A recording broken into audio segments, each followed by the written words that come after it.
तो मित्रांनो, मागच्या ब्लॉग मध्ये तुम्ही बघितलं आम्ही गेलो होतो वामनच्या एका तिकिटावर कोकण फिरायला. पहिल्या दिवशी सागर आम्हाला घेऊन गेला होता खवणे बीचला कायाकिंग करण्यासाठी. खूप भारी अनुभव होता तो. नंतर आम्ही गेलो होतो सुंदर अशा वेंगुर्ला बंदरला. तिथे आम्हाला भेटले होते एक अप्रतिम सँड आर्टिस्ट. त्यांना भेटून खूप भारी वाटलं. तर या ब्लॉग मध्ये आपण बघणार आहोत कोकणातली सुंदर सकाळ, मालवण किल्ल्याजवळ केलेली स्कुबा डायव्हिंग आणि वॉटर स्पोर्ट्स, किल्ले निवतीवरची धमाल, माऊली मंदिर आणि दत्त मंदिर. चला तर मग सुरू करूया या ब्लॉगला. माझ्यासोबत हा तुम्ही पण ब्लॉग एन्जॉय करा आणि शेवटपर्यंत बघा. बीच वरून घरी आल्यावर आम्ही रात्री सागरकडेच थांबलो आणि सकाळी लवकर उठून आम्ही सागरचं शेत बघत बघत काजू आणि करवंद खायला गेलो.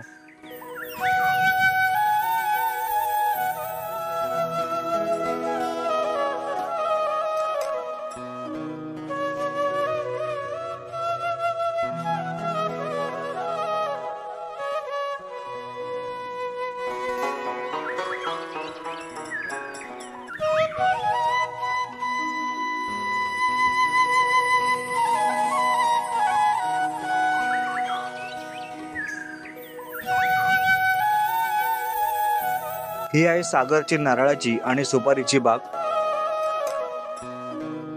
हे पाटाचं पाणी जे प्रत्येक झाडापाशी जातं आणि त्याला पाणी देतं. मी इथे हात धुवत होतो. काहीतरी पुसून हात धुतले नव्हते म्हणून मी इथे हात धुवत होतो. काय पुसलं होतं ते ह्या मित्रांना माहिती आहे.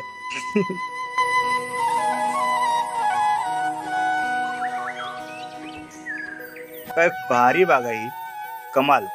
मित्रांनो, आजचा प्लॅन होता आमचा मालवण किल्ल्यावर जाण्याचा. तर हा आहे वामन आणि त्याच्या मागे बसलाय तो मुन्ना. याच्याबद्दल मी तुम्हाला नंतर सांगतो.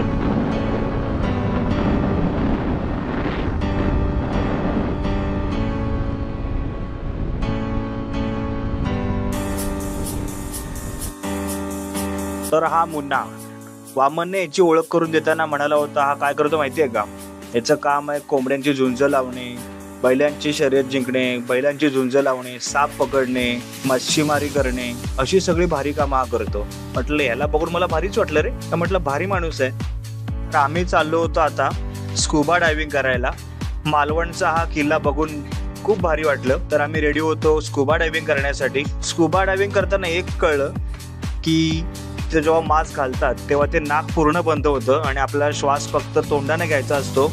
सुरुवातीला खूप भीती वाटली आणि असं श्वास गुदमरतो की काय असं वाटलं. पण नंतर मजा येत गेली. ठरवलेलंच की स्कुबा डायव्हिंग करायची म्हणजे करायचीच. खूप भारी एक्सपिरियन्स होता. असे सगळे मासे आपल्या समोर होते, मस्त. नंतर आम्ही गेलो होतो वॉटर स्पोर्टिंग करायला. तिथे बनाना राईड्स आणि पॅरासायडिंग होतं.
तर पॅरासेलिंग करायला आम्ही समुद्राच्या पूर्ण मध्यभागी गेलो होतो. तर तिथे गेल्यानंतर आम्हाला सांगितलं की तुम्हाला जास्त वेळ थांबायचं असेल तर 200 रुपये एक्स्ट्रा घेऊ, तुम्हाला पाण्यात आपटू. म्हटलं आम्हालाच पाण्यात आपटण्याचे 200 रुपये घेतले ह्यांनी. पण भारी वाटलं, मजा पण आली.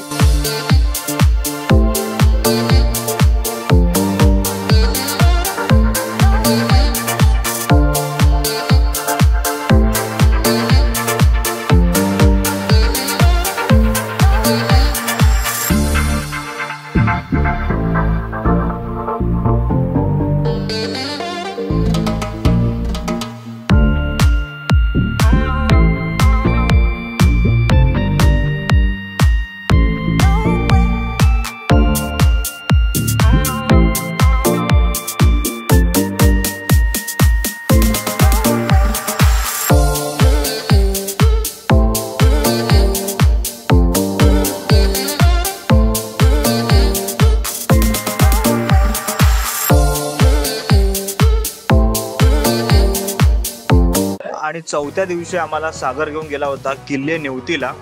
तर हा रस्ता आहे किल्ले नेवतीचा आणि किल्ले नेवतीवरून दिसणारा हा सुंदर असा भोगवे बीच. मित्रांनो, या भोगवे बीचला महाराष्ट्रातला सगळ्यात क्लीनेस्ट बीचचा अवॉर्ड मिळाला आहे. हा भोगवे बीच आहे, तुम्ही बघू शकता हा भोगवे बीच. नंतर आम्ही गेलो होतो किल्ले नेवती बीचला. याच्या छोट्याशा रस्त्यामधून येतो तो हा किल्ले नेवती बीच. खूप सुंदर बीच आहे. बाजूला 2 दगड आहेत, तिथून असा समुद्र, अफाट समुद्र असा दिसतो.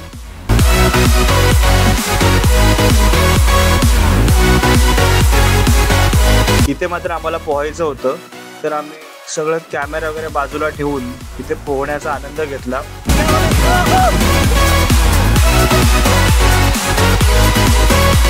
खूप मजा केली, खूप मजा केली आणि काही व्हिडिओ पण काढले. हे असे क्षण पुन्हा मिळणार नाहीत, म्हणून जेव्हा वेळ मिळेल तेव्हा पण फिरून घेतलेलं बरं. खूप मजा करत होतो. नंतरला आम्ही गेलो कृष्णाच्या गावी माऊली देवीचं दर्शन घ्यायला, माऊली मंदिरात. तर हे आहे माऊली मंदिर.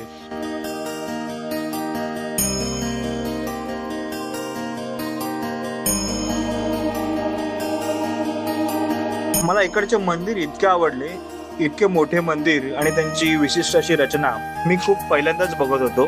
मंदिरावरचे कौलं, मंदिराचा गाभारा, मंदिरात असलेल्या वस्तू सगळ्यात नीटनेटकेपणे ठेवलेल्या होत्या. खूप मस्त, शांत, खूप छान वाटत होतं, खूप शांत वाटत होतं. सगळ्या देवांचे दर्शन घेऊन आम्ही मंदिरामध्ये शांत ठिकाणी बसलो होतो.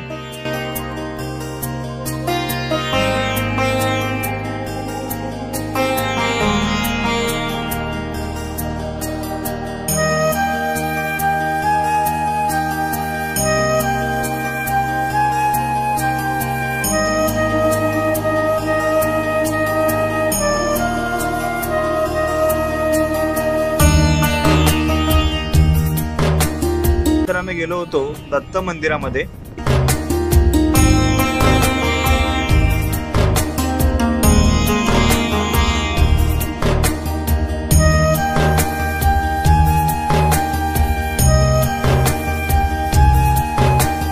या दत्त मंदिराचे विशेष म्हणजे इथे येणाऱ्या भाविकांसाठी रोज दुपारचं जेवण असतं. जितके भाविक येतील त्या सगळ्या भाविकांसाठी दुपारचं जेवण असतं इथे. तर आम्ही हा महाप्रसाद घेतला. खूप चविष्ट असा महाप्रसाद होता.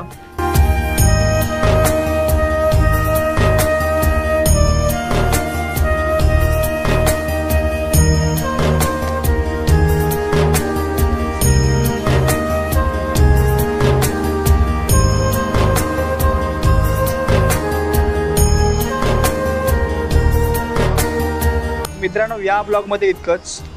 आम्ही अनुभवलेला कोकण तुम्ही सुद्धा बघायला जा. खूप मजा करा, खूप एन्जॉय करा. तर मित्रांनो, कोकणातून आल्यावरती जॉबला जाऊन आत्ता घरी येतोय. खूप थकलोय. हा ब्लॉग तुम्हाला कसा वाटला तर तुम्ही कमेंट करून सांगा. लाईक करा, शेअर करा आणि सबस्क्राईब करा भावांनो. आईला नावं सांगीन मी. सबस्क्राईब करा. फुकट आहे भावांनो, फुकट आहे. प्लीज सबस्क्राईब करा. Yes, stay tune guys. भेटूया पुढच्या ब्लॉगमध्ये. तोपर्यंत टाटा, बाय बाय. सबस्क्राईब करा. थँक्यू. Tata, bye bye.